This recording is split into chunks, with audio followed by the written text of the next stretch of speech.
শেখ হাসিনাকে ক্ষমতা থেকে সরানোর জন্য সশস্ত্র অভ্যুত্থানের প্রস্তুতি ছিল অন্তর্বর্তী সরকারের যুব ও ক্রীড়া উপদেষ্টা আসিফ মাহমুদ সজীব ভুঁইয়ার। ২১ মার্চ নিজের ভেরিফাইড ফেসবুক পেজে দেয়া এক ভিডিও বার্তায় এই বিস্ফোরক মন্তব্য করেন তিনি।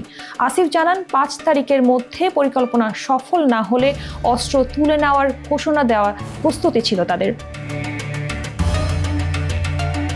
ভিডিওতে আসিফ বলেন, যখন আমরা নিশ্চিত হলাম যে শেখ হাসিনাকে ক্ষমতা থেকে সরাতে হবে, তখনই দীর্ঘমেয়াদী পরিকল্পনা করতে হয়, কারণ হাসিনা চলে গেলেই তো আমরা দেশ ছেড়ে দিতে পারি না। তাই পরিস্থিতি সামাল দিতে আমাদের বিকল্প পরিকল্পনাও তৈরি ছিল। তিনি আরও জানান, ৫ তারিখের মধ্যে পরিকল্পনা বাস্তবায়ন না হলে সশস্ত্র অভ্যুত্থানের ঘোষণা দেওয়া হতো। আমরা প্রস্তুত ছিলাম, এমনকি কিভাবে ঘোষণা দেব সেই স্ক্রিপ্টও তৈরি ছিল। নাহিদ ভাই আগেই ভিডিও বার্তা রেকর্ড করে রেখেছিলেন। আসিফের বক্তব্য অনুযায়ী সরকারের কৌশল ছিল শেখ হাসিনার ক্ষমতা ছাড়ার পর দেশ যেন অস্থিতিশীল হয়ে না পড়ে, তাই বিদায়ী সরকারের পরবর্তী ধাপের জন্য প্রস্তুতি নেওয়া হচ্ছিল।